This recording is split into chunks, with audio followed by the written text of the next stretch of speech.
En route vers le Moyen-Orient, il y a là un grand désert et la nuit, l'obscurité est complète, sauf à un endroit bien précis. Il s'agit d'un grand cercle qui brille d'une lumière orange vif, le cratère Darvaza. C'est un brûleur à gaz géant. Il y a des années, des géologues ont trouvé du gaz ici et ils ont commencé à l'exploiter. Mais lorsqu'ils ont creusé, ils sont tombés sur une cavité souterraine. La cavité s'est effondrée et a formé un cratère. Il est aussi large que la moitié d'un terrain de foot et sa profondeur équivaut à la hauteur d'un immeuble de 5 étages. Du gaz a commencé à s'échapper des fissures du cratère, et comme les animaux paissaient souvent près de cet endroit, les géologues ont décidé de mettre le feu à ces flux de gaz pour en épuiser la source. Ils pensaient que le feu s'éteindrait en un jour ou deux. Mais si tu visites l'endroit aujourd'hui, tu pourras constater que ce portail vers le monde souterrain brûle toujours, et ça dure depuis presque 50 ans. En 2013, un homme est descendu au fond du cratère en feu pour la première fois. Il y a recueilli de nombreux échantillons et les scientifiques y ont trouvé des bactéries qu'on ne trouve nulle part ailleurs sur Terre. Elles semblent tout à fait à l'aise au fond de ce brasier éternel. En 2009, dans la ville de L'Aquila, en Italie, un homme a vu des lumières vacillantes danser au-dessus d'une rue pavée. Il a immédiatement su quoi faire et a déplacé sa famille dans un endroit plus sûr. Quelques secondes plus tard, un énorme tremblement de terre de magnitude 8,3 a frappé la région. Sa connaissance des étranges lumières a sauvé sa vie et celle de sa famille. Alors, quels sont ces mystérieux avertissements ? Pendant des siècles, les gens ont interprété les lumières comme quelque chose venu d'un autre monde. La communauté scientifique ne les prenait pas au sérieux et les mettait sur le compte d'une illusion d'optique ou de l'imagination pure. Mais avec l'arrivée des caméras de surveillance et des smartphones, la quantité de preuves a énormément augmenté. Le lien était désormais évident. Des lumières apparaissaient et un tremblement de terre se produisait. Les experts ont donc enfin commencé à prendre la chose au sérieux et à creuser pour découvrir la vérité. Mais après des années de recherche, les géologues ne sont toujours pas totalement sûrs de la source des lumières. Ils en ont toutefois identifié 5 types. Des éclairs brillants qui illuminent le ciel, ressemblant à des éclairs d'orage ou à un flash d'appareil photo très puissant. Des rayons dans le ciel qui peuvent ressembler à des colonnes lumineuses. Des flammes de différentes tailles qui traversent le sol. Des lueurs diffuses au-dessus des montagnes. Et des boules de lumière qui se déplacent lentement et qui peuvent être interprétées à tort comme de la foudre en boule. Autre phénomène atmosphérique tout aussi peu compris, ces boules peuvent flotter et exploser, laissant derrière elles une odeur de soufre. Mais contrairement à la foudre en boule, ces boules-là semblent être inoffensives, si on ne prend pas en compte ce qu'elles annoncent. Quoi qu'il en soit, les experts ne savent toujours pas comment tous ces types de lumières sont liés au tremblement de terre. Les lumières n'apparaissent pas seulement avant qu'un séisme ne frappe, certaines ont été signalées pendant et après les séismes. Elles peuvent aussi apparaître avec d'autres phénomènes, comme les chutes de météorites, les éruptions volcaniques ou les aurores boréales. Pour l'instant, les scientifiques ne peuvent que proposer des théories pour expliquer l'inexplicable. L'une des plus récentes prétend que les lumières sont dues à des lignes électriques rompues pendant un tremblement de terre. Mais cette théorie n'explique pas comment le phénomène a été rapporté il y a des centaines, voire des milliers d'années. Comme dans cet ancien conte chinois, selon lequel des nuages ressemblant à des dragons apparaissaient dans le ciel pour avertir d'un prochain tremblement de terre. Ou comme par cet ancien historien romain qui a rapporté que d'énormes lumières ressemblant à des flammes ont éclaté juste avant qu'un énorme tremblement de terre ne se produise. La théorie des lignes électriques a donc été rapidement écartée. Une autre théorie a suggéré qu'il s'agissait de gaz qui s'échappaient. Pendant un tremblement de terre, les roches souterraines se dilatent et se rétractent sous la pression et la chaleur. Cela ouvre et ferme de petits espaces entre elles. Différents gaz se feraient un chemin à travers ces nouvelles ouvertures. Le radon, par exemple, peut être libéré pendant une activité sismique. Il peut ioniser l'air, le rendant électriquement chargé. Mais le radon ne le fait pas assez pour créer des étincelles de lumière. Cette théorie est tentante, mais elle doit être écartée aussi. L'une des théories les plus acceptées est que cela pourrait provenir de l'électricité qui remonte du sous-sol. Lorsque les roches ignées souterraines, celles qui se forment à partir du magma dans les profondeurs de la Terre, subissent des contraintes, elles libèrent de l'oxygène ionisé, ou chargé électriquement. Il traverse la surface et monte dans l'atmosphère, où il crée un champ électrique localisé. Cela peut produire de brefs éclairs de lumière visibles. Certains ne sont même pas si rapides et peuvent durer plusieurs minutes. Maintenant, imagine que tu as roulé pendant des heures dans la nuit. Tu n'as pas eu l'occasion de te reposer, si bien que ton attention ne tient qu'à un fil. Tu t'arrêtes et sors pour te dégourdir les jambes. Puis tu lèves les yeux au ciel et tu vois un magnifique lever de soleil. Mais attends, il y a 3 soleils dans le ciel. Tu te frottes les yeux, mais il y a toujours 3 étoiles brillantes dans le ciel. Non, notre soleil n'a pas été déchiré en 3 morceaux. Il n'a pas non plus été visité par 2 autres étoiles. C'est ce qu'on appelle une parélie. Elle se produit surtout pendant les fortes gelées.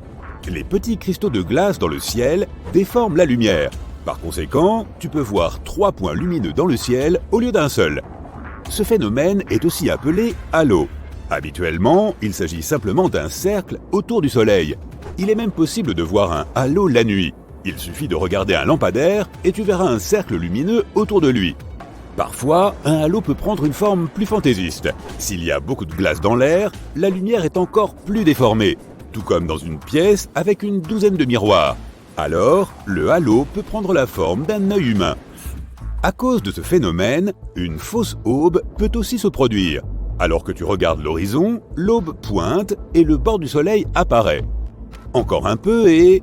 le soleil commence à se dissoudre dans le ciel. Après quelques minutes, il fait de nouveau nuit. Et seulement 1 minute plus tard, le vrai soleil montre son visage.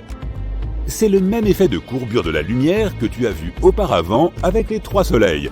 Seulement maintenant, la lumière est courbée verticalement et non horizontalement. Et au lieu du vrai soleil, c'est son reflet dans des cristaux de glace dans le ciel qui est apparu. Continuons. Ce nuage ressemble à un dinosaure. Et celui-ci ressemble à un chat. Et celui-ci... waouh, on dirait que ces nuages sont en train de tomber.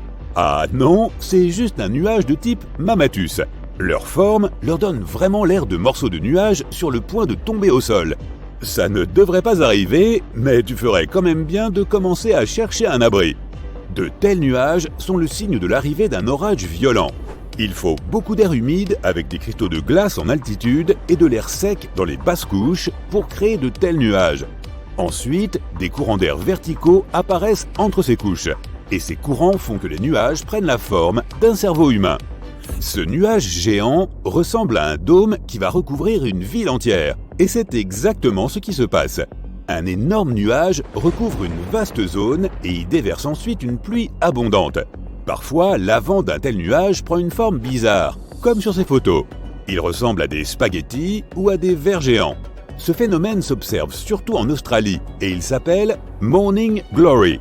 Il se produit parce qu'un vent fort tord des parties du nuage des 2 côtés. Et alors, l'énorme masse nuageuse se divise en bandes épaisses. Parfois, tu peux voir dans le ciel un nuage constitué de milliers d'oiseaux. Il bouge rapidement et change de forme. Il devient plus transparent, puis plus dense et plus sombre à nouveau. Les oiseaux semblent participer à une sorte de danse, mais ils ne le font pas pour les foules de spectateurs rassemblés en bas. Ils le font pour se protéger. Lorsque les oiseaux se regroupent en un tel nuage, ils intimident les oiseaux de proie. Un aigle ou un faucon aurait du mal à choisir une seule cible parmi le nombre infini d'oiseaux. De plus, ils se déplacent rapidement, se couvrant les uns les autres. Les poissons se serrent les uns contre les autres en banc de la même manière. Un tel nuage peut effrayer un prédateur affamé. Prends des lunettes de soleil pour le suivant. Ce phénomène dure environ 40 minutes et ces nuages sont les mêmes que ceux qui peuvent causer l'apparition d'un anneau effrayant autour de la Lune la nuit. La nature envoie des signes précurseurs de catastrophes de nombreuses façons différentes. Des arbres en forme de J peuvent signifier qu'un glissement de terrain se prépare. Comme le sol bouge lentement, les arbres prennent cette forme très photogénique. Dans ce cas, essaie de trouver une zone plate et évite de t'approcher des arbres, sauf si tu as une force surhumaine. Un autre phénomène mystique peut être observé dans le désert, une cascade de sable. Lorsque le vent charrie beaucoup de sable au bord d'un canyon, il commence à tomber. Maintenant, amplifie cet effet 100 fois et tu obtiens une cascade de sable, comme celle qu'on peut observer en Arabie Saoudite. C'est comme les chutes du Niagara, sauf qu'il n'y a pas une goutte d'eau. Les locaux affirment que ce phénomène prévient d'une tempête de sable imminente.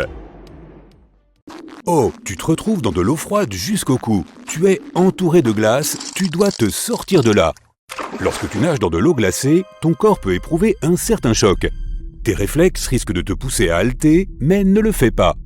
Essaie simplement de garder la tête hors de l'eau. Débarrasse-toi de tout objet lourd comme les bottes, les vestes ou les sacs à dos. Lorsque tu atteins la glace, n'essaie pas juste d'en sortir. Ce n'est pas exactement comme une piscine. Essaie plutôt de te mettre en position horizontale et utilise tes jambes pour nager sur la glace.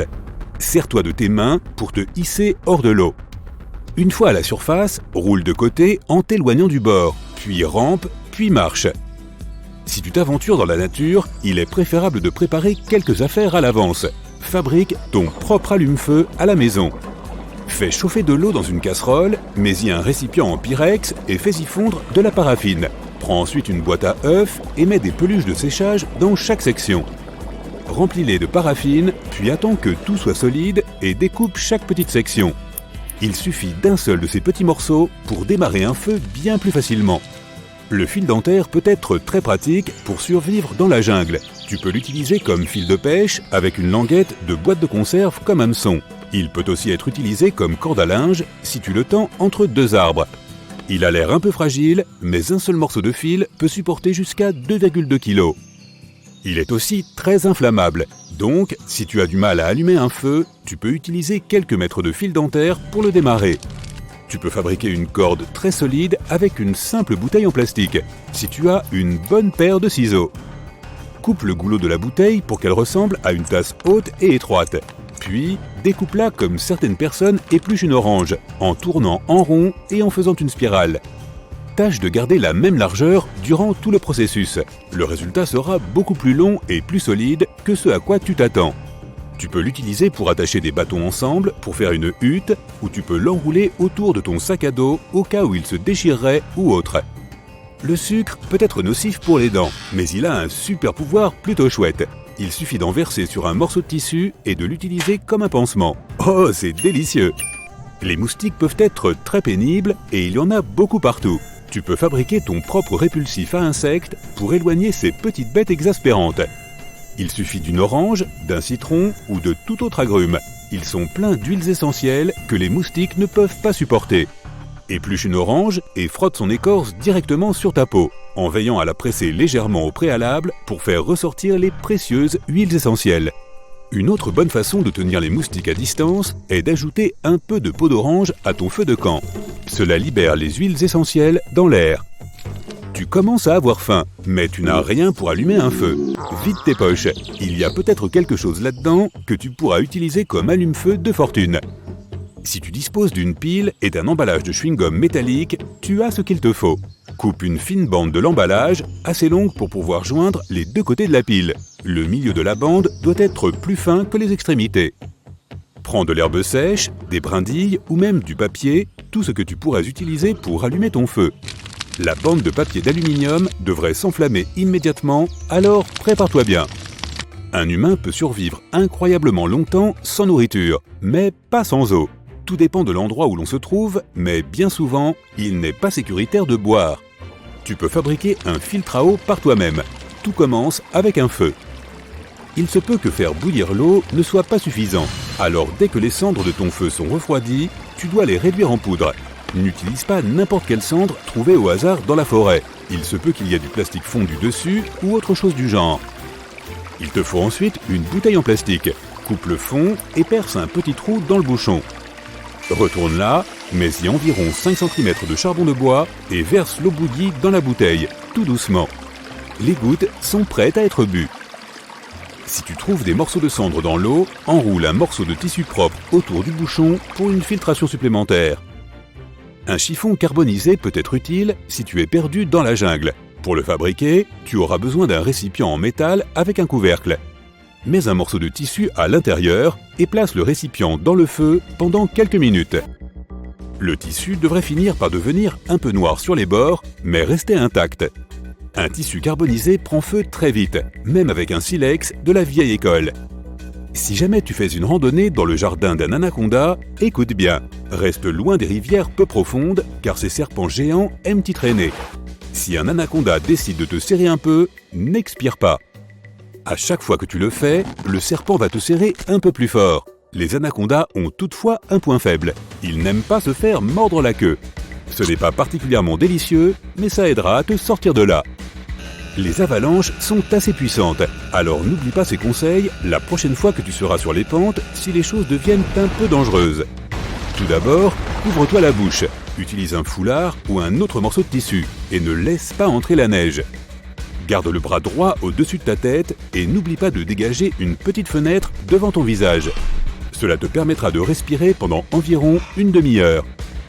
Débarrasse-toi de tout ce qui est lourd, même si c'est cher, mais assure-toi de garder ton sac à dos car c'est une protection supplémentaire. Et accroche-toi à un arbre si tu en vois un. Pour remonter à la surface, bouge comme si tu nageais tout droit.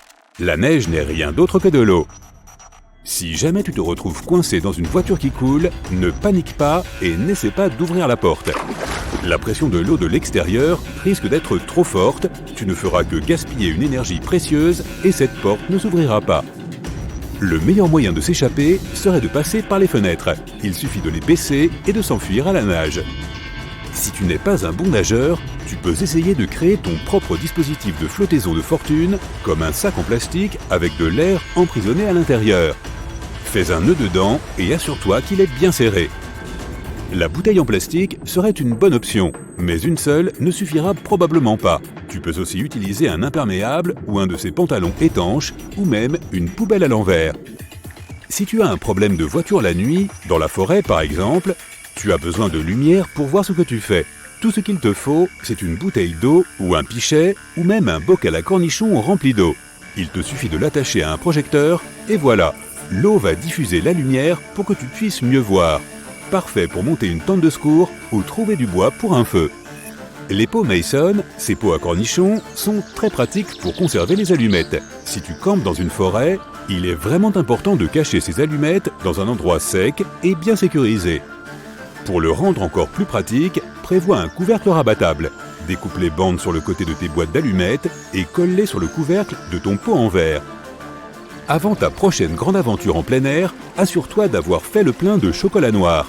Le chocolat est probablement le plus délicieux des aliments de survie, mais c'est aussi l'un des meilleurs. Il est riche en calories et il aide vraiment à remonter le moral. De plus, tu n'as même pas besoin d'une fourchette, d'une assiette ou d'un feu pour le déguster. Une dernière astuce pour aujourd'hui les amis. Tu as toujours du mal à allumer ce feu? Ne cherche pas plus loin que ce sac de chips que tu as secrètement caché à tes compagnons de camping. Les chips à base de maïs se trouvent partout de nos jours, et en plus de leur goût délicieux et de la couleur bizarre qu'elles donnent à tes doigts, elles ont un autre tour dans leur manche. Tu peux les utiliser pour rallumer un feu. Ce genre de chips est inflammable, alors fais-en un petit tas et garde ce drôle de bois sec à portée de main. Ton feu prendra en quelques secondes. Bienvenue sur cette île déserte. Comment avons-nous atterri ici? Aucune idée. Mais maintenant, il va falloir survivre pendant quelques jours et je vais t'apprendre tout ce que je sais. Heureusement, où que j'aille, je suis toujours préparée à une situation comme celle-ci. Et dans mon sac à dos magique, j'ai tout ce dont on aura besoin pour survivre. La première chose est bien sûr un couteau, qui sera utile dans de nombreuses situations. Entouré par la mer, tu n'as pas d'eau potable à disposition. Oups, je n'ai pas mis de gourde dans le sac à dos. Mais pas de panique. Ta source d'eau la plus fiable ici, ce sont les noix de coco. Il faut donc aller en chercher. Si tu as la chance d'en trouver des vertes, tu peux les couper avec un couteau, c'est relativement facile. Mais le problème, c'est qu'elles poussent en haut des cocotiers. Tu es libre de grimper là-haut pour en attraper, mais ce ne sera pas facile. Heureusement, lorsque les noix de coco arrivent à maturité, elles brunissent et tombent des arbres. L'eau qu'elles contiennent reste potable pendant environ 9 mois. Tu peux donc en ramasser directement sur le sol. Le problème, c'est qu'elles peuvent être assez difficiles à ouvrir. Mais si tu as la chance d'avoir un tournevis, ce sera beaucoup plus facile. De même, une simple pierre peut te permettre de casser une noix de coco. Mais n'oublie pas de l'envelopper dans une serviette ou un vêtement au préalable. N'oublie pas que tu ne peux pas boire autant d'eau de coco que tu veux. Ne bois pas plus que le contenu de 5 noix de coco brunes par jour, sinon tu risques d'avoir des maux d'estomac. D'ailleurs, c'est la même chose pour les noix de coco vertes. Après avoir bu une noix de coco brune, ne la jette pas trop vite. tu peux gratter la chair blanche et la manger. Elle est tout à fait comestible. Bon, j'ai aussi oublié les bols, mais la noix de coco peut encore nous être utile, puisqu'elle peut être transformée en bol. Après l'avoir coupée, tu auras 2 moitiés en forme de bol. Commence par enlever tout le blanc de l'intérieur, jusqu'à ce qu'il ne reste plus que la coquille. Ce sera ton nouveau bol, mais nous allons le rendre plus joli. Gratte les poils à l'aide du couteau, puis frotte-le avec du sable pour le rendre plus lisse. La dernière chose à faire est de le polir avec la chair de la noix de coco. Les huiles qu'elles contiennent feront briller ton bol. Ensuite, la compétence la plus importante est bien sûr de faire du feu. J'ai mis quelques briquets et une boîte d'allumettes dans le sac pour faciliter les choses. Mais tu ne seras jamais un vrai survivant si tu ne sais pas comment allumer un feu sans briquet ni allumettes. Tu dois trouver un morceau de bois courbé et y attacher une corde comme ceci pour que cela ressemble à un arc. Si tu n'as pas de corde en nylon, un lacet de chaussures fera l'affaire. Donc, quand tu pars en voyage, emporte des chaussures à lacets. Ensuite, trouve un morceau de bois dur, sec. Ce sera ton fuseau. Enroule la corde de l'arc autour du fuseau afin de créer une friction. Le fuseau peut être fixé sur une planche avec une encoche pour le maintenir. Tu auras également besoin d'une autre pièce de bois, généralement appelée bloc à main. Il doit avoir un creux sculpté, ce qui te permettra de créer plus facilement un frottement. Voici comment ça fonctionne. La planche tient le fuseau et tu fais tourner la corde autour de lui comme ceci. Sur le dessus, tu tiens le fuseau avec ton bloc à main. Ensuite, tu commences à bouger l'arc en l'enroulant autour du fuseau pour créer une friction. Il commencera à chauffer et tu finiras par obtenir une braise. Tu dois alors la déplacer avec précaution vers un tas d'amadou et souffler dessus pour essayer d'allumer le feu. Ce sera difficile la première fois, mais une fois que tu auras compris, tu pourras allumer ton feu en moins de 5 minutes. Maintenant qu'on a le feu, il nous faut de la nourriture. Le choix le plus évident est d'aller pêcher. Dans mon sac à dos magique, j'ai un kit de pêche. Ce n'est qu'une petite boîte avec des hameçons et des fils, mais ça va nous être d'une grande aide. Mais il faut tout de même s'entraîner. Si tu réussis à attraper un poisson, tu devras le faire cuire. Et c'est la partie la plus facile maintenant que tu as du feu. Enveloppe ton poisson dans des feuilles de cocotier, attache le tout avec de l'écorce et mets-le sur les braises de ton feu. Attends une vingtaine de minutes et avant de le manger, assure-toi qu'il est bien cuit. Il suffit de percer le poisson en biais à l'aide d'une fourchette ou d'un cure-dent et de le tordre doucement à l'endroit le plus épais. Si le poisson est cuit, il se défait facilement. Bon appétit! Le soleil se couche. Il faut se préparer pour la nuit. Pendant la journée, tu dois donc fabriquer un abri avec des bâtons et des feuilles de palmier. Des morceaux d'écorce peuvent servir de corde, mais il est aussi conseillé de se promener le long du rivage et de voir ce qui est rejeté par les vagues. Il peut y avoir beaucoup de déchets et certains d'entre eux peuvent être utiles. Si tu vas sur une île, tu dois emporter des gadgets qui t'aideront à ne pas te perdre. J'ai ici une montre multifonction résistante à l'eau que j'ai achetée sur Amazon. En plus de donner l'heure, elle contient une boussole, un thermomètre, un grattoir, un sifflet et même un allume-feu. C'est vrai, ce n'est pas la peine de te donner tout ce mal avec tes bouts de bois, mais il fallait bien que tu apprennes. Bref, emporte la montre avec toi si tu vas dans la jungle. Il te faut maintenant des matériaux pour ton abri, des bâtons, de l'écorce et des feuilles de palmier, qui sont d'ailleurs plus difficiles à arracher de l'arbre que tu ne l'imagines. Les feuilles sèches sur le sol conviennent aussi. Fais le toit de l'abri avec des feuilles de palmier et mets-en aussi sur le sol pour pouvoir t'y allonger. Mais attention, assure-toi que les feuilles que tu utilises ne cachent pas de serpents, d'araignées ou de scorpions. Tu ne veux rien de tout ça dans ton lit. D'autre part, la nuit, les insectes et de nombreuses autres créatures sortent. Et ils seront très heureux de te rejoindre dans ton abri.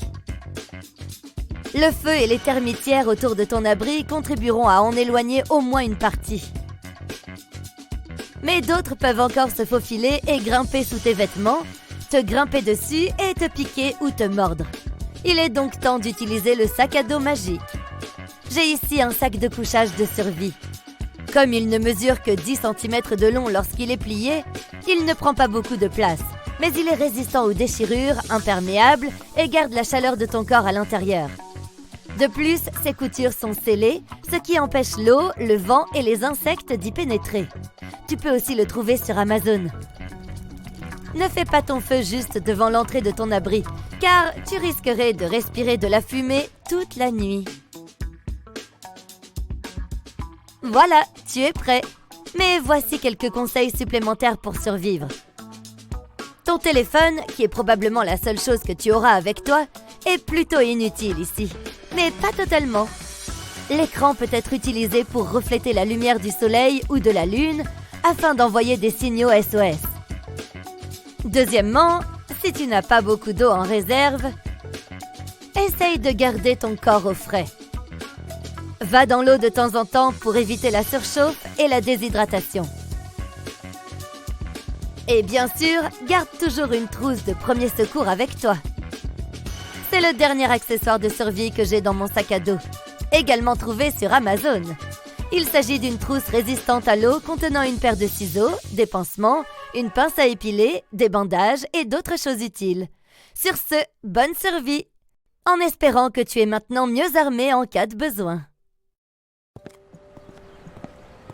Tu es en train de te balader tranquillement en ville en savourant ton café à emporter quand une inconnue s'approche et te fait une accolade. « Hey Mike, te voilà. Prêt à partir ?» Attends, quoi ? Premièrement, tu t'appelles James. Deuxièmement, tu n'allais nulle part. Tu menais tranquillement ta vie. Et enfin, tu n'as aucune idée de qui est cette fille. « Désolé, je ne vous connais pas. Vous avez dû me prendre pour quelqu'un d'autre, réponds-tu, en te disant qu'elle est bizarre et en reculant doucement. « Non, faux, négatif. » On rembobine. Tu n'aurais pas dû dire ça. Peut-être qu'elle réalise pleinement que vous ne vous connaissez pas, mais qu'elle t'a quand même approché pour une raison quelconque. Hormis le fait que tu aies de beaux yeux et un sourire magnifique, bien entendu. Et si cette fille était en danger et que c'était son appel au secours ? D'accord, laisse-moi tricher un peu et te montrer ce qui aurait pu lui arriver. Imagine cette fille, c'est Riley, et elle a 19 ans. Il y a 1 heure, tout comme toi, elle est sortie de chez elle de très bonne humeur. Elle est allée se balader et quelques heures plus tard, elle devait retrouver ses amis. Alors qu'elle faisait la queue pour une glace, elle a remarqué qu'un homme la regardait fixement depuis le coin de la rue. Il portait un pantalon noir assez large, un sweatshirt à capuche noire et des lunettes de soleil. Même s'il est difficile de reconnaître une personne habillée comme ça, elle était presque sûre de ne l'avoir jamais vu auparavant. Et il avait l'air suspect. Si tu te retrouves dans une situation similaire, rappelle-toi la règle numéro 1. Fais confiance à ton instinct. Si tu te sens mal à l'aise, ne prends aucun risque. Oui, nous fixons tous les gens de temps en temps, mais il est préférable de faire attention et d'être prudent. Règle numéro 2. Va dans un endroit sûr. Il vaut mieux éviter les rues sombres et vides, bien sûr. Il vaut mieux choisir une rue ou un magasin bien éclairé et bondé, même si c'est dans la direction opposée à celle où tu vas réellement. Assure-toi de rester le plus près possible des gens. Vérifie si la personne te suit. Si c'est le cas, applique la règle numéro 3. Ne rentre pas chez toi. Tu ne veux pas que le harceleur connaisse ton adresse, pas vrai ? Continue à te balader dans la ville et choisis de préférence les itinéraires les plus fréquentés et les plus improbables. Arrête-toi pour prendre un café, faire quelques courses, aller à la poste. C'est le bon moment pour faire toutes les choses que tu pourrais avoir à faire. Peut-être que la personne se fatiguera de te suivre et rentrera chez elle. Si tu veux confirmer tes soupçons, essaie ceci. D'abord, prends plusieurs tournants abrupts. Par exemple, fais le tour d'un bâtiment. Il est peu probable qu'une personne qui s'occupe de ses affaires fasse aussi des cercles comme ça. Une autre façon est de changer ton rythme de marche et de voir si la personne ajuste son rythme au tien. Tu peux aussi entrer dans un magasin et sortir et revenir à l'intérieur. Si cette personne revient elle aussi, c'est que tu es suivi. Mais ne panique pas. Règle numéro 4, tiens-toi prête. Assure-toi que tu as quelque chose pour te défendre. Par exemple, prends tes clés et garde-les dans ta main. Tape à l'avance le numéro de téléphone d'urgence sur ton portable pour appeler sans perdre une seconde si nécessaire. Lors d'un appel, donne d'abord ton adresse. Ensuite seulement, explique qui tu es et ce qui s'est passé. Au cas où tu ne pourrais pas terminer l'appel, au moins ils sauront où chercher. Si tu es en danger et que tu as besoin d'aide, n'aie pas peur de faire une scène. Crie et essaie d'attirer l'attention de tout le monde. Cela pourrait effrayer le harceleur, mais n'oublie pas, lorsque tu demandes de l'aide, adresse-toi toujours à une personne en particulier en la regardant dans les yeux. Si tu te contentes de pleurer, tout le monde continuera à vivre sa vie en se disant tout simplement que quelqu'un d'autre t'aidera. Si tu fixes une personne de la foule, elle se sentira responsable et sera plus encline à t'aider. Bon, revenons à notre Riley. Elle a remarqué que le type l'a surveillée, alors elle s'est baladée dans la ville pour essayer de se débarrasser de lui. Mais ça n'a pas marché, l'homme était toujours après elle. Ça n'augurait rien de bon. Elle a appelé ses parents et ses amis, mais personne n'a décroché. Elle avait encore 1 heure avant de retrouver ses amis et elle ne pouvait pas tourner en rond comme ça. Il ne lui restait qu'une seule solution avant qu'elle ne doive faire une scène au milieu de la rue. Quand aucun de tes amis n'est là et qu'ils ne peuvent pas venir te voir, tu dois faire semblant qu'ils sont là. Tu peux approcher un étranger, enfin, quelqu'un qui a l'air gentil et sympathique, et prétendre que tu le connais. Avec un peu de chance, ils joueront le jeu. Le harceleur verra que tu n'es pas seul et partira probablement pour de bon. Riley a donc pris une grande respiration et a commencé à regarder dans la foule, essayant de trouver quelqu'un qui avait l'air gentil. Parmi tous ces gens, elle t'a choisi. Le cœur battant à tout rompre, elle a couru vers toi et t'a serré dans ses bras. « Hé Mike, te voilà? Prêt à partir ?» C'est là que ton rôle commence. Joue le jeu. Hoche la tête, souris, étreins-la et ne montre pas ta surprise. N'oublie pas que quelqu'un pourrait la traquer, alors votre relation doit avoir l'air vraie. Ta première action doit être de continuer à lui parler comme si vous vous connaissiez. Dis quelque chose de désinvolte comme « Oh, coucou ma bichette, comment ça va ?» et commence à marcher avec elle en poursuivant la conversation. Fais attention au comportement de la fille. Elle peut avoir l'air nerveuse et effrayée, sa voix peut trembler ou ses mains peuvent trembler. Continue à être amical pour la calmer et lui faire savoir que tu es de son côté et que tu vas l'aider. Pendant la conversation, tente de découvrir discrètement de quoi il s'agit.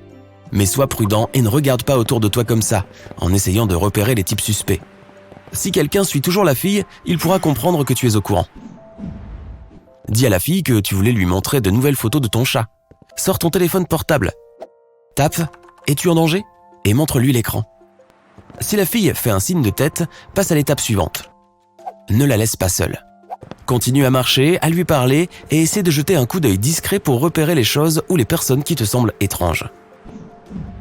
Lorsque tu repères le harceleur, essaie de te souvenir du plus grand nombre de détails possible à son sujet. Ce qu'il porte, s'il a des accessoires, la couleur de sa peau, de ses cheveux, sa taille et sa corpulence. Mais ne les fixe pas encore directement. Exploite toutes les possibilités de l'examiner, comme les reflets dans les vitrines, les miroirs ou le fait de tourner la tête avant de traverser la route. Lorsque le harceleur remarquera que la fille n'est pas seule et qu'elle aura eu de la compagnie pendant longtemps, il arrêtera. Alors continue ton jeu d'acteur en gardant un œil sur la situation. Si cela fait déjà un certain temps et qu'il ne s'en va pas, il est temps de lui faire savoir que tu sais que vous êtes suivi. Arrête-toi, retourne-toi et regarde-le droit dans les yeux. Sois confiant et montre-lui que tu es au courant de son petit jeu et que tu veux qu'il dégarpisse. Profite de ce face-à-face pour repérer le plus grand nombre possible de ses caractéristiques physiques, afin de pouvoir les décrire plus tard dans les moindres détails. Lorsqu'il part, ne laisse pas la fille repartir toute seule. Fais un tour pour t'assurer que le harceleur est vraiment parti. Après cela, il vaudrait mieux raccompagner la jeune fille chez elle ou à l'endroit où elle allait pour s'assurer qu'elle est en sécurité et que rien d'autre ne la menace. Félicitations, tu es le héros du jour. Tout le monde ne connaît pas cette astuce, alors tu peux même l'initier par toi-même. Où que tu sois, il y a peut-être quelqu'un que tu pourrais sauver avec une simple conversation. Si tu es par exemple dans le métro et que tu vois qu'un type suspect harcèle une fille et qu'elle a l'air très mal à l'aise, fais-le. Approche-toi d'elle, dis-lui que ça fait longtemps que tu ne l'as pas vue et commence à lui parler comme si tu étais un vieux pote. Le type s'éloignera d'elle et la fille te sera probablement très reconnaissante pour cette aide si précieuse. Reste avec elle et parle-lui jusqu'à ce qu'elle soit en sécurité. Tu y es enfin. Après tout cet entraînement, te voilà prêt pour ton premier saut en parachute.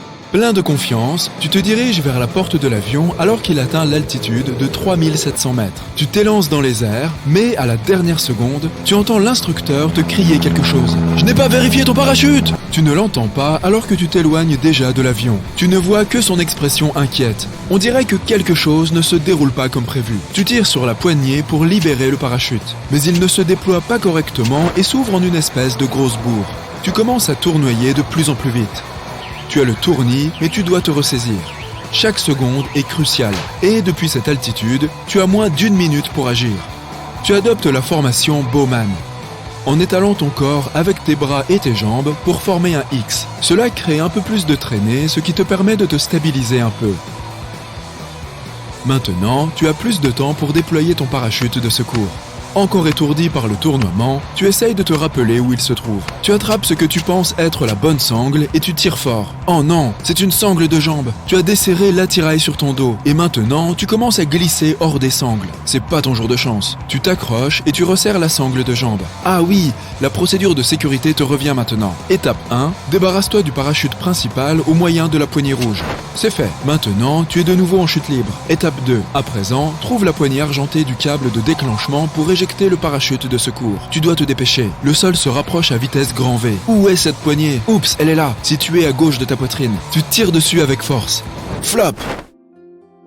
Le parachute se déplie, s'étire et freine ta descente. Tu es maintenant soulagé. Le souffle coupé? Le cœur qui bat la chamade? Oh que oui! Enfin, tu peux profiter de la vue. Pendant environ 10 secondes avant d'atterrir au sol. Tout doucement, les pieds en premier. Ça a l'air marrant quand même. On remet ça quand tu veux. Comme toujours, au lieu de prendre les escaliers, tu utilises l'ascenseur. Les chances qu'il ait un accident sont d'1 sur 10 millions. Tu as 10 fois plus de chances d'être frappé par la foudre. Mais aujourd'hui, tu te trouves hélas dans cet ascenseur malchanceux. Alors que tu descends du 5e étage, le système de poulie rencontre un problème. Un câble se rompt et l'ascenseur commence à tomber. Rapidement, tu t'allonges sur le dos en plaçant un bras autour de ta tête pour la protéger de l'impact et l'autre bras sur ton visage pour le préserver d'éventuelles chutes d'objets. Tu étales tes jambes de manière uniforme. En quelques secondes à peine, tu te prépares à l'impact. Il s'écrase et les débris du dessus s'abattent autour de toi. Bien joué, tu as évité les blessures. Mais serait-il possible d'altérer la force de l'impact en sautant? Réfléchis bien. Si tu sautais trop tôt, il serait encore plus sévère, car ta vitesse augmenterait dans la descente. Et si tu sautais trop tard, la vitesse de ton saut vers le haut te ferait te cogner la tête, car l'ascenseur se serait arrêté. Il faudrait que tu sautes au moment précis de l'impact pour que ta propre vitesse soit d'une quelconque efficacité. Et sans la capacité de voir à travers l'acier, ce serait une question de chance. Il est donc préférable d'utiliser la méthode où l'on se couche. Bonne chance en tout cas. Tu te rends au travail en voiture en passant sur le même pont que tous les autres jours. Aujourd'hui, il y a plus de trafic que d'habitude. Tu es coincé dans un embouteillage. Le pont commence à grincer. Malheureusement, il est possible que des ponts à la structure défectueuse s'effondrent sous un poids excessif. Et voilà, c'est justement le cas. Lorsque le pont s'effondre dans la rivière, ta voiture commence par flotter. L'eau monte lentement autour de toi pendant qu'elle se met à couler. Tu essayes de rester calme et de prendre une grande inspiration. Tu as jusqu'à 2 minutes avant que la voiture ne coule complètement. Tu dois agir rapidement et abaisser la fenêtre. En enlevant ta ceinture de sécurité, tu remarques que l'eau est montée au-dessus des fenêtres. Tu essayes de les ouvrir, mais elles sont complètement coincées à cause de la pression. Tu as raté ta chance. Tu t'enfonces encore plus et tu songes à ouvrir la porte. Mieux vaut ne pas faire ça. Cela fera couler ton véhicule encore plus vite. De plus, il sera encore plus dangereux de sortir. La voiture touche le fond et l'eau y pénètre lentement. Tu essayes d'ouvrir la porte, mais la pression est si intense qu'elle ne bouge pas. Tu penses à l'eau qui rentre. Peut-être que si tu attendais qu'il y ait assez d'eau à l'intérieur, cela pourrait réguler la pression, permettant aux portes de s'ouvrir. Mais avec le peu d'air qui resterait, et si les portes ne fonctionnent toujours pas, ce serait courir un trop grand risque. Ton seul choix est de briser la fenêtre. Tu y parviens facilement grâce à la pression de l'eau qui se répand rapidement à l'intérieur. Tu prends ta dernière grande inspiration en te tenant au cadre de la fenêtre. La voiture se remplit rapidement quand le débit d'eau s'arrête soudain. Tu te hisses à travers la fenêtre et tu poses tes pieds sur la voiture. Tu pousses vers le haut et tu nages jusqu'à la surface. Rappelle-moi de ne jamais faire de covoiturage avec toi. Ensuite, tu fais une randonnée dans la forêt et tu trouves l'endroit idéal pour admirer le coucher du soleil. Tu prends une photo et elle est superbe. Mais attends, dans quelle direction aller pour rentrer au camp? Il commence à faire nuit et tu n'as aucune idée de comment tu es arrivé ici. Tu vérifies ton téléphone. Il a une carte, donc tout ira bien, non? Mais tu as pris beaucoup trop de photos de la nature et ta batterie est épuisée. Tu peux survivre jusqu'à 3 heures sans abri par mauvais temps. Tu peux rester sans eau pendant 3 jours et jusqu'à 3 semaines sans nourriture. Tu dois considérer tes prochaines actions par ordre d'importance. Ta première tâche est de construire un abri. Tu appuies un grand bâton contre un arbre pour soutenir un toit. Ensuite, tu construis 2 murs sur les côtés, formant ainsi une armature solide. Il y a beaucoup de feuilles dans la forêt et tu couvres ton toit avec des tas de feuilles pour l'isolation. À l'intérieur, tu construis un joli matelas de feuilles.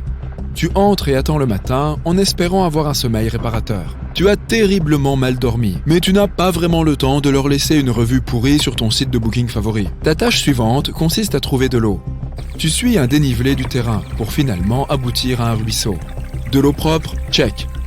Tu continues à marcher dans le sens du courant en espérant qu'il te mène à une rivière. Tu as plus de chances de trouver des gens et des traces de civilisation le long de grandes étendues d'eau. Les heures passent et ton ventre gronde. Tu cherches autour de toi de quoi te rassasier. Il y a des baies et des champignons, mais tu ne les reconnais pas. Il est préférable de ne pas manger quelque chose si tu ignores tout de sa toxicité. Tu cherches des insectes sous les vieux troncs et les branches. Tu as trouvé quelques vers de farine qui peuvent être mangés crus. Certains insectes, lorsqu'ils sont cuits, peuvent être une source importante de fer, de protéines et de vitamine B12. Tu les regardes et tu perds bien vite l'appétit. On verra peut-être après. Enfin, le ruisseau se jette dans une rivière et, juste devant, se trouve un pont, pas celui qui est tombé plus tôt. Tu sembles sorti d'affaires. Tu jettes ces insectes répugnants et tu te lances dans ta prochaine aventure, trouver un restaurant. Bon, on n'ira jamais faire du camping ensemble non plus. Tu te promènes maintenant dans un champ. Le vent se lève et, non loin de là, une tornade se forme. Tu commences à t'en éloigner en courant, mais tu ne peux pas la distancer, car elle se déplace jusqu'à 100 km/h. Ta principale préoccupation n'est pas la tornade en elle-même, mais les arbres et les bâtiments que la tornade emporte, les transformant en de dangereux objets volants. Ils sont entraînés à une vitesse folle, car ils sont portés par des vents rapides qui peuvent avoisiner les 500 km/h. Tu cherches un abri, mais il n'y a rien de tel. Ta seule option est un fossé qui ne soit pas entouré d'arbres ou d'autres objets cassants. Tu te cales dans le fossé et couvres ta tête avec ta veste, en la maintenant avec tes bras pour te protéger. Couché à plat, avec ce bruit de tonnerre tout autour de toi, tu as l'impression de te trouver dans un moteur à réaction géant. C'est un son terrifiant, mais heureusement, tu ne te trouves pas sur le chemin de la tornade. Tu peux entendre les petits débris siffler au-dessus de ta tête, et beaucoup d'entre eux s'abattent tout autour de toi avec un bruit sourd, mais fort heureusement, ils t'épargnent. Tout redevient calme.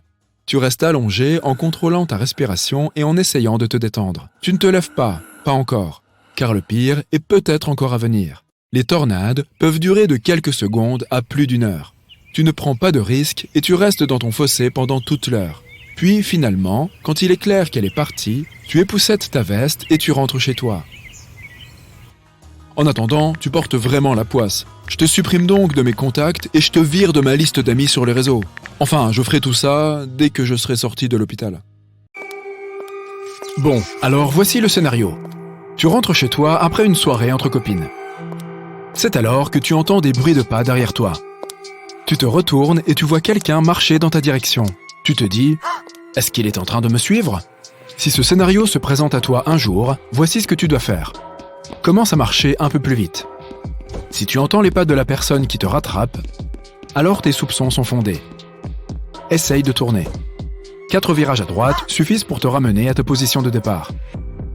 Cela confirmera que la personne est après toi puisqu'elle n'a aucune raison de tourner en rond et cela te donnera une chance de disparaître.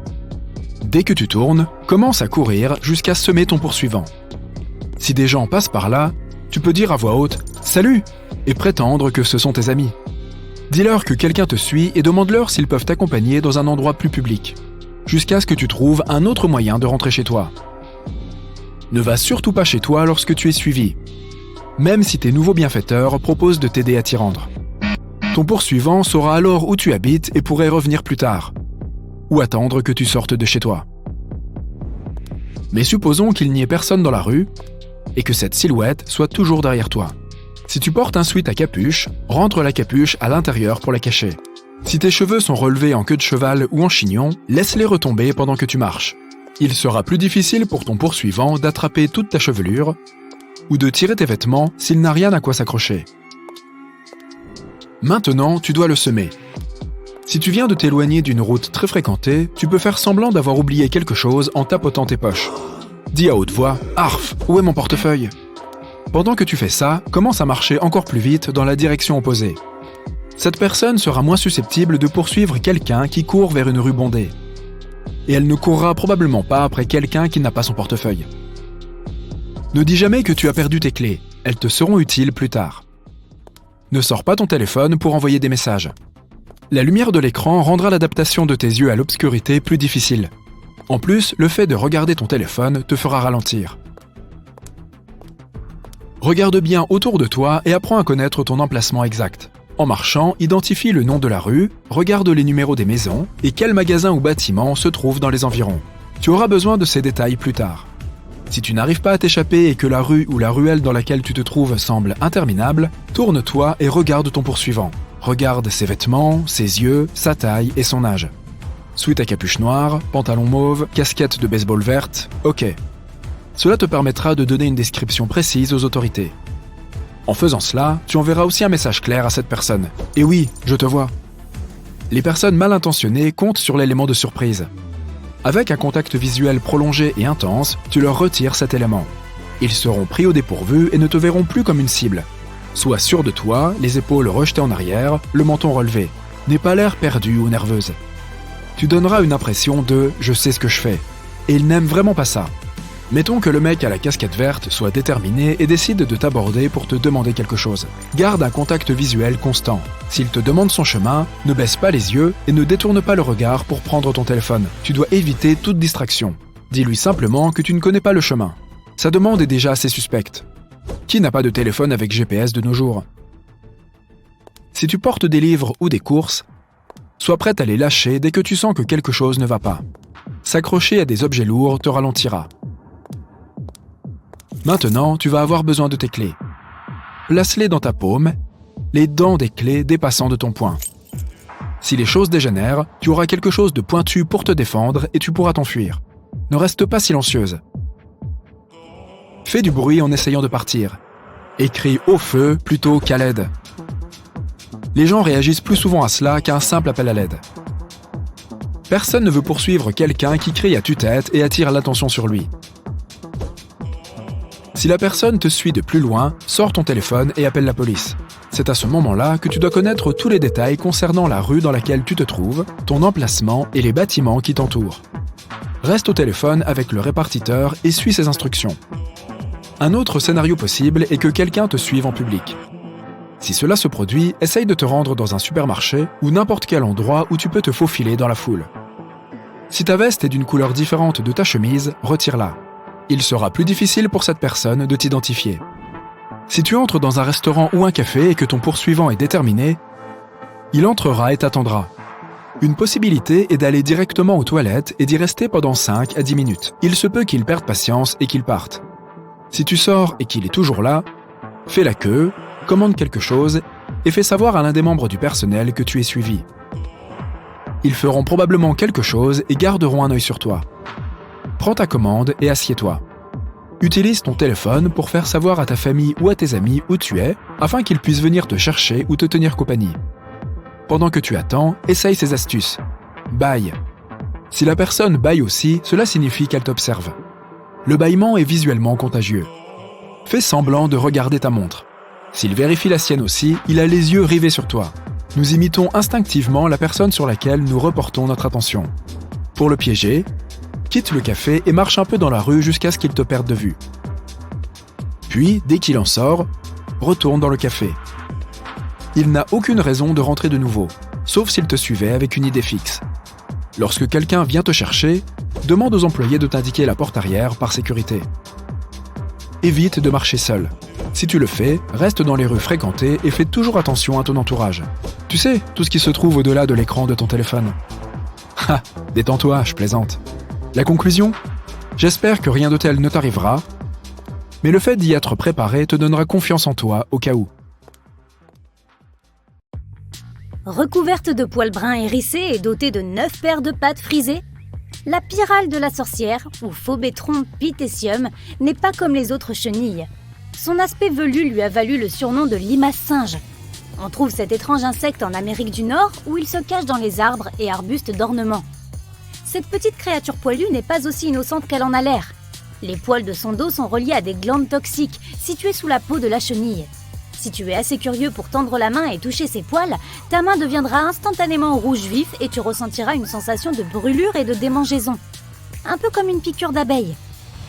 Si tu as été piqué par la pyrale de la sorcière, tu dois immédiatement passer la piqûre sous l'eau pour enlever les poils qui auraient pu y rester coincés. La piqûre devrait commencer à guérir et disparaître en 1 semaine. La fourmi balle de fusil est la plus grande de toutes les espèces de fourmis. Elle ne dépasse toutefois pas la taille d'une pièce d'1 centime. Tu auras de plus grandes chances de croiser cette fourmi dans les pays comme le Nicaragua et le Paraguay, au cœur des forêts tropicales. Elle a beau être petite, sa piqûre est jusqu'à 30 fois plus douloureuse que la piqûre d'une guêpe ou d'une abeille. Les habitants de la région appellent parfois ce petit insecte la fourmi 24 heures, car sa piqûre procure un malaise pendant toute une journée. Malgré la sensation désagréable, la piqûre d'une fourmi balle de fusil n'est pas trop dangereuse et devrait guérir en une semaine. Ces fourmis ont une habitude particulière qui pourrait permettre d'éviter facilement leur puissante piqûre. Elles dégagent une odeur aussi forte que dégoûtante pour faire fuir les prédateurs. Alors si tu te retrouves un jour à faire un trek dans la forêt tropicale et que tu sens une odeur intensément désagréable, ne t'approche pas. Les Triatominae ressemblent à des blattes standards. Mais elles sont plus élancées, elles ne possèdent pas d'ailes et ont un motif à rayures particulier sur le dos. Et attention, ces insectes sont tout sauf mignons. On les trouve généralement dans les états chauds du sud des États-Unis et ces petites bestioles se cachent partout, dans les fissures, sous les lits et dans les meubles. Ces insectes sont surnommés punaises vampires, car ils ne sortent que la nuit. Bien que leur piqûre ne soit pas trop douloureuse, elle peut être incroyablement dangereuse. Il est fréquent que les humains soient allergiques à la salive de la Triatominae, et si c'est le cas, sa piqûre provoquera d'incroyables démangeaisons de la peau. Ces punaises sont également porteuses d'un dangereux parasite qui affecte gravement la plupart des humains. Si jamais tu te fais piquer par une Triatominae, assure-toi de consulter ton médecin le plus rapidement possible. Le frelon géant est la plus grande espèce de frelon au monde. Il arbore des rayures jaunes et noires. Sa taille et sa forme permettent de le distinguer des abeilles et des guêpes. Le frelon géant est beaucoup plus grand et plus élancé qu'un bourdon, et beaucoup plus long qu'une guêpe. Ces frelons vivent au Japon, où ils se déplacent en colonies comptant jusqu'à 700 individus. Les personnes qui ont déjà été piquées par le frelon géant comparent cela au fait d'être brûlées par un tisonnier ardent.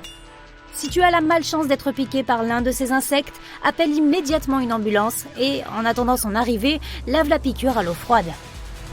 L'araignée veuve noire est l'une des arachnides la plus notoirement dangereuse du règne animal. À peu près de la taille d'un trombone, les marques rouges en forme de sablier sur le ventre de l'araignée permettent de la distinguer facilement. Ces bestioles se déplacent souvent seules et on peut les trouver dans les régions chaudes, dans des abris sombres et secs comme les sous-sols ou les garages.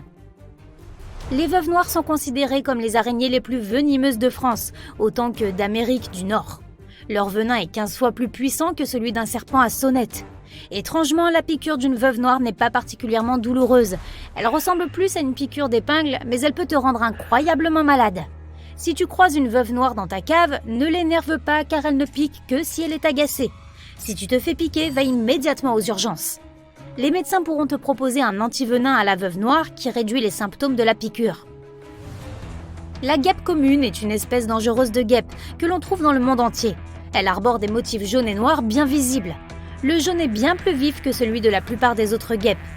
Ces guêpes communes vivent en grandes colonies et construisent leurs nids dans les arbres, les buissons et même sous terre. Si tu tombes sur un nid de guêpes, éloigne-toi lentement et fais attention à ne pas les menacer ou les énerver. Leur piqûre n'est certainement pas une sensation agréable. Alors que nombre de gens pensent que les scorpions sont apparentés aux crabes et aux autres crustacés, ce n'est en fait pas le cas. Les scorpions sont un type d'arachnide, ce qui signifie qu'ils sont étroitement liés aux araignées. On a tendance à les trouver dans les climats chauds et secs comme les déserts. Les scorpions sortent le plus souvent la nuit et ce sont des prédateurs connus pour piquer à vue. Leur piqûre ressemble à celle d'une guêpe, mais elle peut être beaucoup plus dangereuse. Les piqûres de scorpions ont tendance à accélérer le rythme cardiaque et à provoquer des difficultés respiratoires. Si un scorpion te pique, lave immédiatement la plaie et contacte un professionnel de santé qui pourra t'administrer un traitement antivenin contre les piqûres de scorpions. Il existe un peu moins de 300 espèces différentes de fourmis Solenopsis dans le monde. Toutes les espèces ont la même piqûre puissante. Ce sont de minuscules insectes qui se déplacent en grandes colonies et ont une couleur marron clair distincte, presque rouge. Ces fourmis de feu se trouvent majoritairement aux États-Unis et sont attirées par la nourriture. Elles ont tendance à s'incruster dans de nombreux pique-niques auxquels elles ne sont pas conviées. La piqûre de cette fourmi est incroyablement irritante, mais heureusement pas très dangereuse. Passer la piqûre sous l'eau froide devrait aider à calmer les démangeaisons, et la piqûre devrait disparaître en une semaine environ. Si tu as une réaction plus grave que des démangeaisons, assure-toi de consulter ton médecin au plus vite. Les abeilles à miel font partie des insectes que nous aimons le plus. Elles pollinisent nos fleurs, fabriquent le délicieux miel que nous mangeons et nous laissent généralement tranquilles. Les abeilles à miel sont des insectes sociaux qui vivent en grandes colonies. Étonnamment, la piqûre d'une abeille à miel ordinaire peut être extrêmement dangereuse pour certaines personnes, notamment les personnes âgées. Si une abeille te pique, retire immédiatement le dard qui sera logé dans ta peau. Lave la zone avec de l'eau et du savon. La piqûre devrait guérir en 1 semaine. Si tu souffres de conditions plus graves, tu dois immédiatement consulter un médecin. Les guêpes Pepsi sont de longs insectes minces avec de belles ailes de couleur rouille et des antennes jaunes. On les trouve surtout dans les forêts tropicales d'Asie, d'Amérique et d'Afrique. Elles ont tendance à vivre au sol et font leur nid en s'enfouissant dans le sol. Si jamais tu croises une guêpe Pepsi, assure-toi de t'éloigner très lentement. Ces insectes n'attaquent que s'ils sentent une menace. On pense que les guêpes Pepsi sont l'une des piqûres les plus douloureuses au monde. La douleur est incroyablement intense et dure de 3 à 4 minutes. Une fois ce délai passé, la piqûre ne nécessitera pas de soins urgents et devrait guérir d'elle-même. La guêpe guerrière est une espèce particulière. Contrairement aux autres guêpes, la guêpe guerrière n'a pas de rayures jaunes mais est entièrement noire. Si noire qu'elle en a presque l'air bleue. Certaines personnes surnomment cet insecte la guêpe tambourinante. Lorsqu'un étranger s'approche, les guêpes battent des ailes de façon synchronisée comme les tambours d'une fanfare. Les guêpes guerrières préfèrent les climats plus chauds et on peut les trouver dans les forêts tropicales d'Amérique du Sud. De toutes les espèces de guêpes, la guêpe guerrière a la piqûre la plus douloureuse. Elle ne nécessite toutefois aucune aide médicale d'urgence et devrait guérir en 1 semaine. On peut trouver le mille-pattes géant d'Amazonie dans les climats tropicaux d'Amérique du Sud et des Caraïbes. D'une couleur rouge caractéristique, c'est la plus grande espèce de mille-pattes au monde et il peut mesurer jusqu'à 30 cm de long. Le mille-pattes géant possède un venin dangereux pour les autres insectes et les animaux plus petits, mais ne présente pas de danger pour les humains. Néanmoins, sa piqûre est toujours désagréable et provoque une sensation de brûlure. Si tu te fais piquer par l'une de ces bestioles, les symptômes peuvent durer de quelques heures à quelques jours. Et si ta réaction est plus grave, tu sais ce qu'il faut faire. Va voir ton médecin. Voilà, c'est la fin. Tu emballes tout ce que tu peux dans les sacs que tu peux trouver. Nourriture, vêtements, articles de toilette, les nouvelles défilent en arrière-plan. Les alertes rouges clignotent sur l'écran. Tu regardes ta montre et tu sais qu'il est l'heure. Tu n'as même pas encore fini de faire tes bagages. Tu te précipites hors de chez toi et tu vois les gens trimballer des valises à la hâte. Tu montes dans ta voiture et tu pars aussi vite que possible en évitant les gens qui courent partout. Tu arrives à un endroit isolé dans les bois. Cela fait des années que tu travailles sur ton bunker. Il est capable de résister aux pires conditions, les tornades, les ouragans, les volcans et, avec un peu de chance, les astéroïdes. Tu cours vers le bunker, caché derrière quelques buissons et quelques arbres. Il n'y a aucune chance que quelqu'un sache qu'il est là. La porte ressemble à celle des coffres-forts de banque contenant d'énormes sommes d'argent. Derrière, une échelle qui descend de 9 mètres à travers un tunnel sombre. La première chose que tu fais, c'est de mettre le courant. Tout fonctionne avec des batteries robustes, alimentées par les panneaux solaires du dessus, sans compter le générateur de secours alimenté par du carburant. Avec un peu de chance, tu n'auras pas besoin de l'utiliser, mais 2 précautions valent mieux qu'une. Le bunker entier est construit en béton et en acier pour maintenir une durabilité maximale. Les murs ont plusieurs dizaines de centimètres d'épaisseur. Tu peux enfin pousser un soupir de soulagement car tu l'as atteint juste à temps. Tu sens soudain le sol vibrer. Les murs tremblent. La peur te serre la poitrine lorsque toutes les portes des armoires s'ouvrent et que la nourriture stockée commence à dégringoler. As-tu mal calculé? Est-ce que ce truc va tenir le coup? L'astéroïde est tombé loin de l'endroit où tu te trouves. Mais on a l'impression qu'il est tombé juste au-dessus de toi. Le bruit est assourdissant et les ondes de choc semblent ne jamais se terminer. La lumière vacille, la poussière en suspension trouble ta vision et remplit tes poumons. Tu attrapes un masque avec une dernière pensée. Ça y est, le bunker va s'effondrer.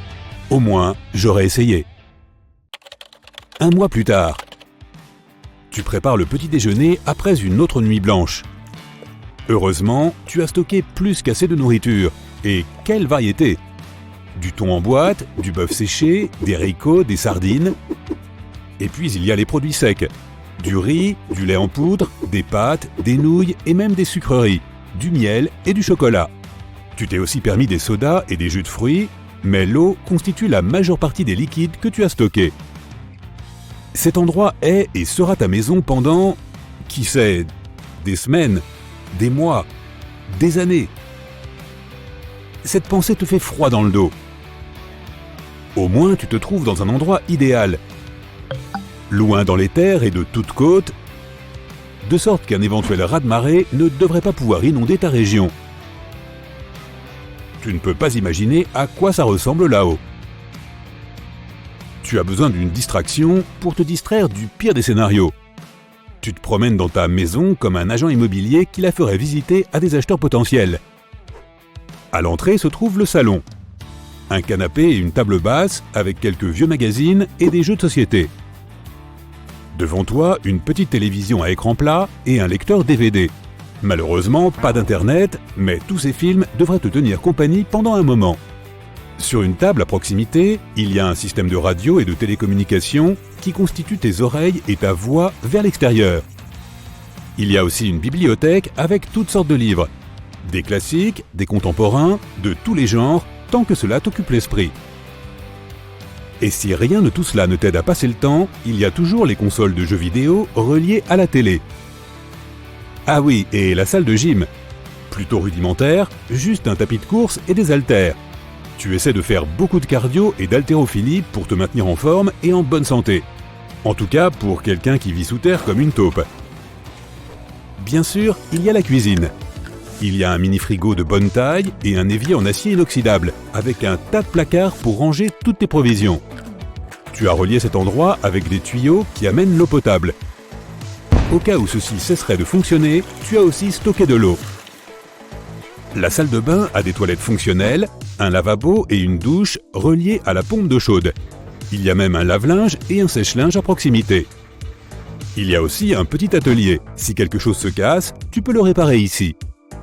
Tu peux aussi construire des choses à partir de matériaux de récupération. Une chaise ou une table si nécessaire, ou une petite figurine à mettre sur l'étagère pour te tenir compagnie. En descendant quelques marches, on trouve une autre pièce vitale du bunker, la serre. Pour des raisons évidentes, tout est alimenté avec de la lumière artificielle. Tu serais bien plus mal loti si tu n'avais pas tes fruits et légumes frais. Tout cela est autonome également. Toutes les récoltes pourries et autres mauvaises herbes servent à faire du compost pour le sol afin de le garder bien nourri. En revanche, tu peux oublier la viande pour les protéines. Le quinoa, les haricots, les lentilles, les pois chiches et les champignons font le travail. Et juste au cas où tu n'aurais pas tous les minéraux dont ton corps a besoin, tu as réussi à faire des réserves de compléments alimentaires. La vitamine D est un élément important pour la vie sous terre, privée de soleil. Non loin de ta petite ferme souterraine se trouve ta chambre. Elle est dotée d'un grand lit, d'une table de nuit à droite, d'une petite armoire à gauche. Tu n'as pas beaucoup de variété dans tes vêtements, mais qui va remarquer que tu portes 2 fois la même tenue? Les acariens? Il faut descendre une échelle pour trouver la salle du générateur. Ce n'est pas pour rien qu'elle est plus profonde et scellée avec des matériaux insonorisés. Le générateur s'enclenche de temps en temps et il est assez bruyant. Il est également relié au système de ventilation, de sorte que l'échappement se fait à l'extérieur. Ensuite, il y a la salle poumon. Toutes ces boîtes d'apparence bizarre sont des pompes qui apportent l'oxygène du monde extérieur. Elles sont dotées d'un système de filtration avancé pour nettoyer l'air avant de le propulser dans ton abri. En bas, il y a aussi la salle de stockage. Toutes les pièces de rechange y sont. Un canapé supplémentaire, un matelas, des éviers. Même 2 congélateurs pour les produits surgelés, juste au cas où. Comment se déroule une journée type dans le bunker? D'abord, tu prépares le petit déjeuner et prends une tasse de café. Ensuite, tu te diriges vers la radio pour savoir s'il y a eu des nouvelles du monde extérieur. Jusqu'à présent, il n'y en a pas eu. Dès que tu as terminé, tu te diriges vers la serre pour t'occuper de ton potager. Tu aimes vraiment être là car tu as l'impression d'être à l'extérieur et de profiter de la nature. Au moins un petit peu. Tu choisis tout ce qui est mûr et tu l'apportes à la cuisine pour le laver. Et c'est déjà l'heure du déjeuner. Tu te prépares une bonne salade de concombres, de tomates et de laitue. Quelques betteraves pour aller avec, des pâtes et tu manges tout. Après le déjeuner, tu regardes un DVD que tu n'as pas vu depuis longtemps. Après le film, tu fais le tour de l'abri en vérifiant rapidement les niveaux d'oxygène et d'eau. Il se trouve qu'aujourd'hui est aussi le jour où tu as prévu de vérifier le générateur. Tu descends au sous-sol pour jeter un coup d'œil sur le niveau de carburant et les filtres à oxygène. Tout va bien jusqu'à présent. Cependant, l'idée d'un séjour encore plus long t'inquiète. Et si tu arrives à court de carburant? Tu passes quelques heures dans l'atelier à bricoler. En ce moment, il n'y a pas de projet de réparation et tu ne te sens pas particulièrement créatif. Alors tu vas à la salle de sport. Aujourd'hui, c'est le jour des jambes. Ce que tu redoutes, il y a des choses qui ne changent pas. Avant que tu t'en rendes compte, c'est l'heure du dîner. Tu fais chauffer des nouilles et tu te détends dans le salon en écoutant quelques-uns de tes morceaux préférés sur le lecteur de musique. Cet abri t'a coûté un peu plus de 100 000 € pour le creusage du site, la construction et l'installation de tous les systèmes nécessaires à ta survie. Et cela n'inclut pas la nourriture supplémentaire et les activités personnelles prévues pour le bunker. Oui, tu as de la chance. Tous ces luxes rendent la vie presque agréable. Aucune nouvelle du monde extérieur après un mois entier. Tu as toujours été un peu introverti, mais cet endroit commence à te peser un peu. Tu te sens seul. Le son de la radio te fait sortir de tes pensées. Des parasites? Non, une voix étouffée. Quelqu'un essaie de te contacter. Tu te précipites vers la radio, tu trébuches presque à cause du choc. Enfin, tu es submergé par l'émotion. Tu t'es bien habitué à ta vie sous terre, mais il est enfin temps d'ouvrir la porte et de te risquer dans le vaste monde. Ah, la beauté de la nature tout autour de toi, l'air frais et des jours de repos et de méditation loin de la civilisation. Mais tu as marché pendant un certain temps pour arriver jusqu'ici et maintenant, il est temps d'installer ton campement. Les bois alentours sont denses et tu ne trouves pas d'endroit approprié pour monter ta tente. Puis tu vois une belle parcelle de verdure complètement dépourvue d'arbres et parsemée de quelques petits buissons. Tu y vas satisfait de ta trouvaille et tu commences à installer ta tente. Le sol est exceptionnellement meuble et lisse, mais cela ne te dérange pas trop. Tant mieux, les piquets rentrent dans le sol comme un couteau dans du beurre. Quand tu as fini, il fait déjà nuit, alors tu entres dans la tente et tu te glisses dans ton sac de couchage bien douillet. Tu te réveilles avec la sensation que quelque chose ne va pas. Tu te sens mouillé? Tu commences à te tortiller à l'intérieur de ton sac de couchage et oui, il est presque complètement trempé par en dessous. Tu te précipites hors de la tente aussi vite que possible et tu vois qu'elle commence à s'enfoncer dans le sol. Il s'avère que tu as installé ton campement sur un marécage. Et tu as eu de la chance. Les marécages ne sont pas toujours évidents. Parfois, tu ne les remarqueras même pas avant de plonger dans la boue et de te retrouver avec des ennuis jusqu'aux genoux. Sortir de là peut aussi être compliqué. La mousse et les racines créent une espèce de matelas souple qui te tire lentement vers le bas. Et lorsque tu essaies de lever les pieds, tu risques de te retrouver sans tes bottes. Il est assez facile de reconnaître un marécage forestier quand on sait ce qu'il faut chercher. Si tu te trouves dans un fourré dense et que tu vois une clairière luxuriante et ensoleillée où ne pousse que de la mousse et quelques petits buissons, il y a de fortes chances que ce soit un marécage. Tu peux également vérifier cela en marchant légèrement sur ce genre de terrain. S'il te semble élastique, mieux vaut ne pas t'en approcher. Bizarrement, une autre chose pour laquelle les marais peuvent s'avérer dangereux, c'est quand il y a un incendie de forêt. Si tu restes trop près d'un marécage et que tu allumes un feu de camp, celui-ci peut créer un départ d'incendie, surtout s'il y a beaucoup de vent. Les marais et les marécages sont remplis de goudron enfoui sous les couches d'eau et de mousse. Lorsqu'il commence à brûler, il est presque impossible de l'éteindre. Avant d'allumer un feu de camp, garde toujours une distance de sécurité par rapport à un marais. Une autre erreur courante lors de l'installation d'un campement dans la nature est de ne pas lever les yeux. Disons que tu as trouvé un terrain solide pour monter ta tente, que tu l'as débarrassé de tous les débris et pierres désagréables et que tu t'es assuré qu'il n'y a pas de fourmilière à proximité. Tu ne veux pas que quelque chose se glisse dans ton sac de couchage pendant la nuit, n'est-ce pas ? L'endroit que tu as choisi est parfait et l'arbre qui se trouve à côté de ta tente te protège du vent et de la pluie. Tu t'installes pour la nuit, tu éteins ta lampe de camping et soudain, ta tente se déforme comme si une bête sauvage t'avait attaqué. Déconcerté, tu sors en courant et tu vois qu'une énorme branche est tombée sur ta tente. Le pire, c'est que tu l'aurais vu venir si seulement tu avais levé les yeux avant de t'installer. Les branches à moitié cassées et pourries sont faciles à repérer. Et ce n'est jamais une bonne idée de mettre sa tente directement en dessous. Ce genre de choses peut se casser à tout moment et tu auras de la chance si elle ne déchire pas ta tente et te blesse gravement. Tu sais, crac! Des dizaines de touristes font cette erreur chaque année et la paient souvent très cher. Le fait de regarder vers le haut t'aidera aussi à t'assurer qu'il n'y a pas de nid de guêpe ou de toile d'araignée au-dessus de toi. Ceci pourrait s'avérer encore pire qu'une branche, car les guêpes n'aiment pas être dérangées, et les araignées peuvent se révéler venimeuses. Maintenant, si tu vois une belle rivière et décides de bivouaquer sur ses rives, fais aussi attention à l'endroit exact où tu t'installes. Si tu restes trop près de l'eau, surtout au printemps ou en automne, il y a de fortes chances que tu te retrouves dans la flotte au milieu de la nuit. Vérifie toujours les prévisions météorologiques pour le jour et la nuit à venir. S'il risque de pleuvoir, il vaut mieux se tenir à l'écart de toute étendue d'eau, en particulier des rivières. La pluie pourrait faire monter le niveau de l'eau et inonder ses rives, emportant ainsi ton petit campement et tes vacances. Mais même si tu es loin de l'eau, la pluie pourrait gâcher tes vacances quand même. Disons que tu es à nouveau en plein cœur de la forêt et que la cime des arbres te protège des intempéries. Les précipitations arrivent toujours jusqu'au sol de la forêt, mais au moins tu ne souffres pas autant qu'en restant à ciel ouvert. La nuit suivante, lorsque tu installes ton campement dans un autre endroit, tu sens que le sol est mou et élastique. Cependant, ce n'est pas un marécage. La pluie de la dernière nuit a seulement rendu le sol spongieux. Si tu te retrouves dans un endroit pareil, il vaut mieux t'installer dans un endroit où le sol est plus dur.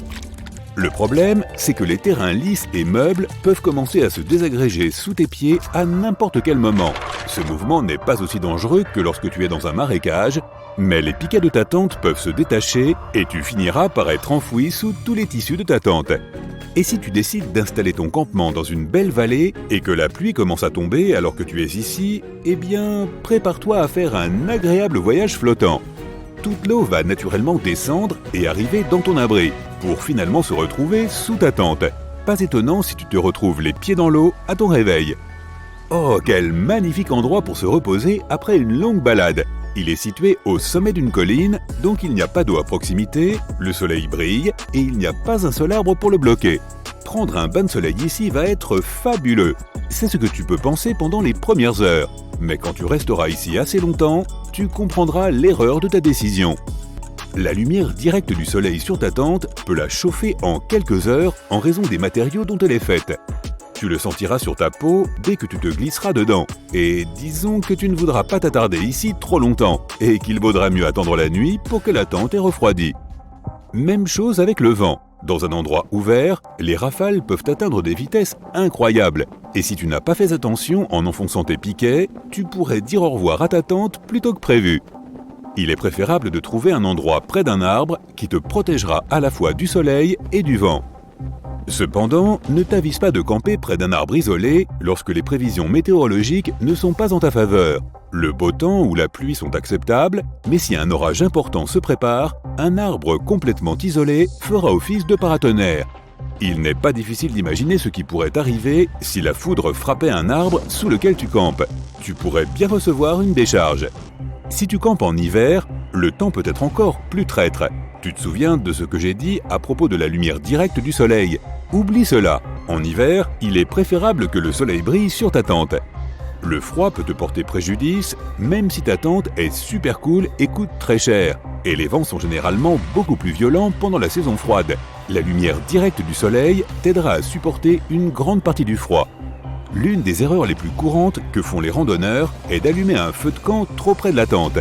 Encore une fois, le matériau de la tente conduit très bien la chaleur, et c'est une bonne chose quand tu veux te réchauffer, mais il s'enflamme aussi très facilement. Parfois, une étincelle suffit à réduire ton abri en cendres.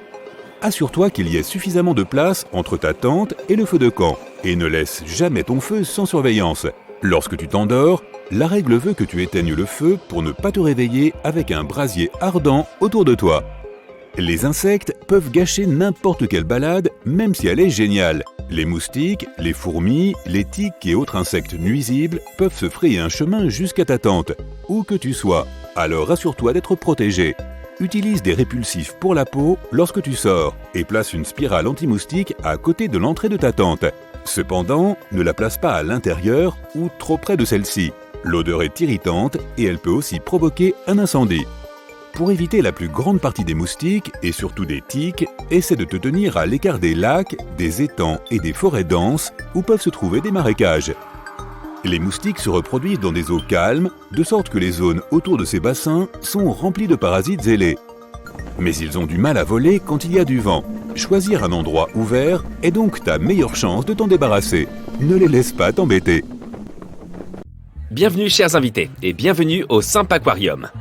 Ici, vous allez pouvoir admirer les créatures marines et océaniques les plus dangereuses qui soient. Mais ne vous laissez pas induire en erreur par ce que j'ai dit. Il est fort possible que vous croisiez l'une de ces créatures sous-marines lors d'une banale promenade à la plage. Alors, regardez-les attentivement dès maintenant et vous pourriez bien éviter le pire. Est-ce un poisson ou un vieux caillou? Ce que tu observes est communément appelé le poisson-pierre, ou encore cynancée pour les intimes. Si tu aimes la plongée et l'observation des fonds marins, tu en as peut-être déjà croisé un sans même t'en apercevoir. Son apparence fait qu'il est presque impossible de le distinguer de n'importe quelle autre pierre, en raison de sa coloration grise et de son aspect tacheté. Surtout si tes lunettes de plongée sont un peu embuées. Enfin, tu ferais mieux de faire attention car sinon les conséquences pourraient être fâcheuses, puisque les poissons-pierres sont parmi les plus venimeux qui soient. Bien que certains types de poissons-pierres soient connus pour vivre dans les rivières, la plupart d'entre eux résident dans les récifs coralliens près des tropiques des océans Pacifique et Indien. Les épines de leur nageoire dorsale, en forme d'aiguille, se dressent lorsqu'ils se sentent dérangés ou menacés, et injectent le poison qu'elles contiennent. La raison la plus courante des piqûres de poissons-pierres est que les nageurs marchent dessus sans s'en rendre compte.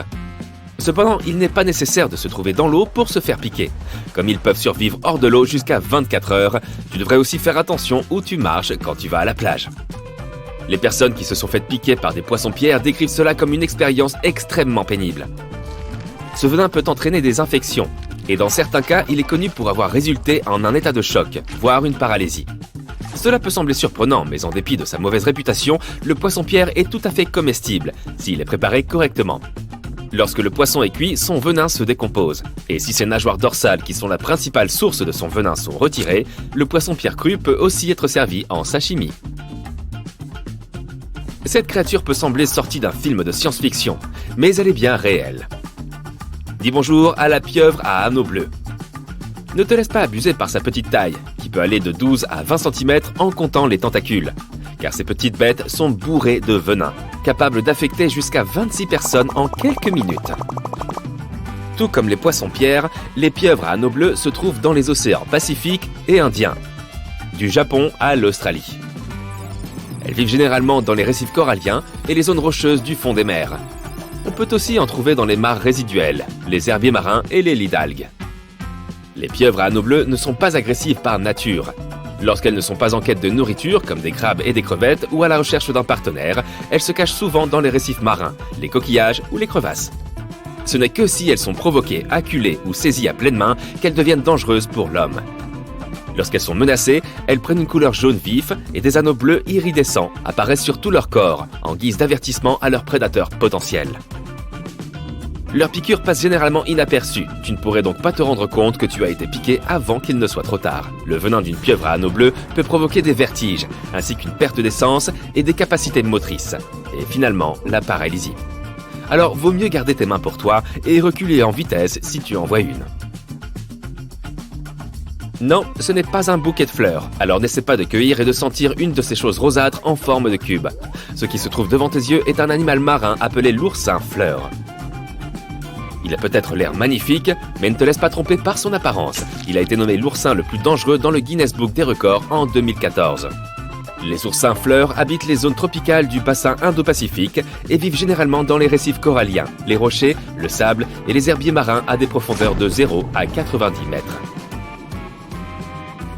Leur caractéristique la plus remarquable est leur pédicellaire, qui sont des organes défensifs en forme de griffes, que l'on trouve aussi chez les étoiles de mer.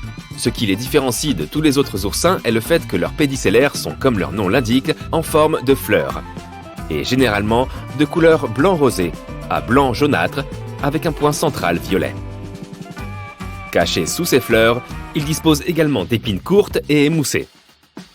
Bien que de nombreux oursins délivrent leur venin au moyen de ces épines, les oursins fleurs le font au moyen de leurs pédicellaires ou fleurs. Si elles ne sont pas dérangées, les extrémités de ces fleurs présentent généralement une forme élargie en coupe ronde. Leur surface dispose de minuscules capteurs avec lesquels ils peuvent détecter les dangers. Et lorsqu'elles entrent en contact avec de telles menaces, ces fleurs se referment immédiatement et commencent à injecter leur venin.